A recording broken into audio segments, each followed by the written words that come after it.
কি হয়েছে বলো। আমি বাসায় আসতেছি। না থাক, আশা লাগবে না, এই ঠান্ডায় গোসল করতে পারবো না। কেন গোসল করতে হবে কেন? আরে গতবার এসে আমার জ্বর বানাই দিয়ে গেছো। কেন গোসল করছো কেন? আর এমন জ্বর বানাও, তোর শাশুড়ি এমন মন্দ বলে এত জ্বর হয় কেমনে?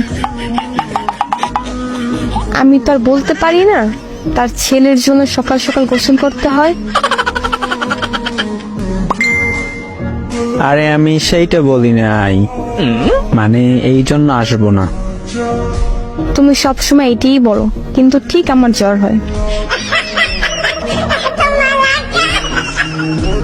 আরে সত্যি বলতেছি। গতবারও বলছো।